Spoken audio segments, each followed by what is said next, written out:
What's up everybody, this is Dr. Ali Haider here. Thanks for stopping by the channel. Please smash that like button if you like what you see and definitely subscribe. So I've had a lot of questions lately from friends and family on what you should do if you think you have COVID-19 symptoms or if you were potentially exposed to somebody who did test positive for COVID-19. So I figure let's go over some tips on what you can do. Now the good news is 80% of the people who get infected with COVID-19 are going to have mild symptoms. These are going to be symptoms that you can ride out at home and are not going to require hospitalization.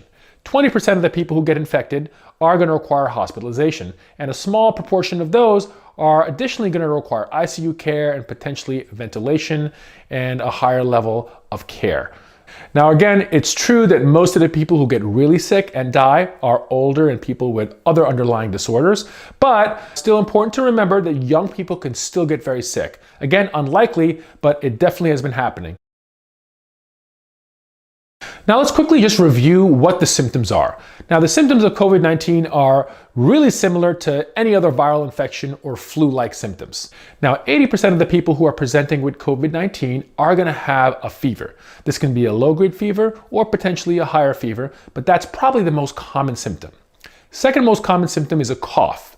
That cough can be productive of sputum or light sputum, or it could also be a dry cough. Other common symptoms include fatigue, body aches and malaise, okay? And sometimes GI symptoms such as nausea and diarrhea. By and far, those are probably the most common symptoms that we're going to see, but you may have one, you may have all, and occasionally you may have none.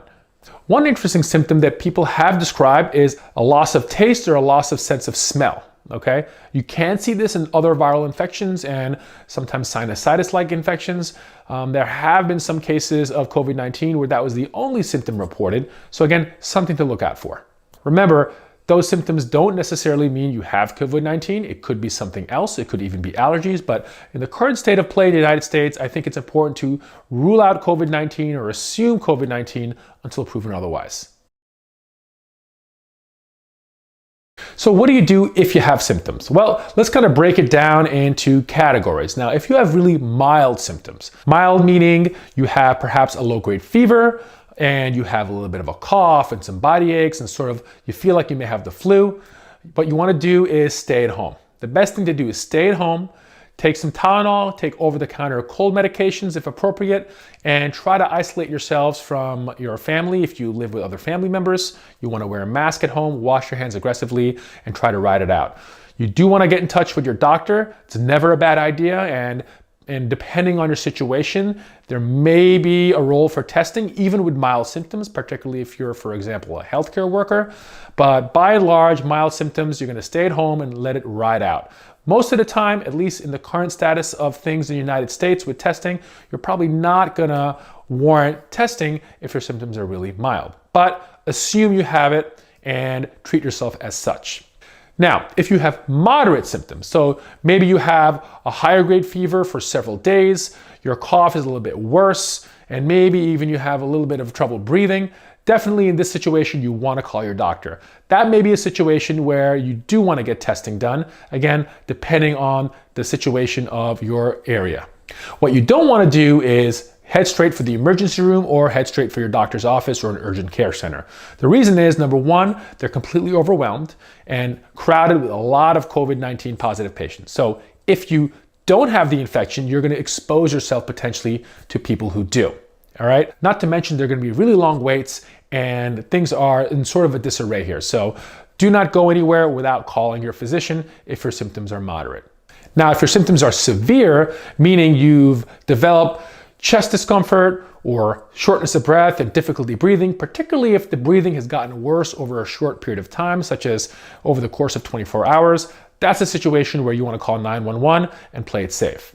Now, EMS is overwhelmed in a lot of places, particularly in New York City. I think they had 7,000 calls on Thursday alone, which was, I think, a record for them. So EMS is very inefficient right now, so you have to take that in mind.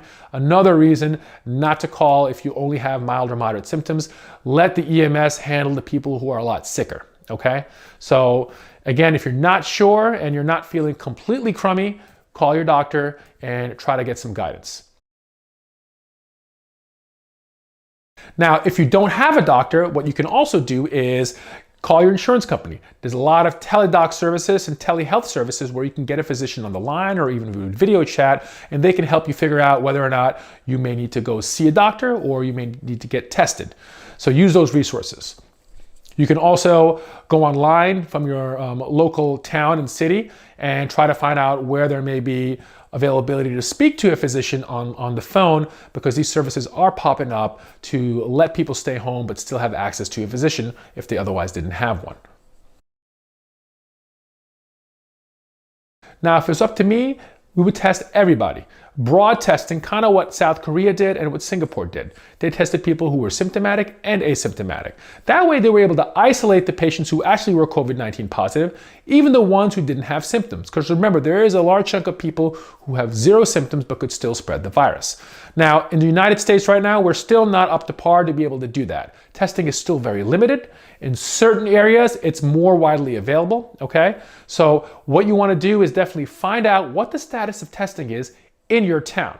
You can go to your town's local website and get that information, or even call the town hall and try to find out what the status of testing is, if drive-through testing is available. Now there's drive-through testing that's been popping around, all right, and these may be avenues for yourself to get tested if you have mild or moderate symptoms.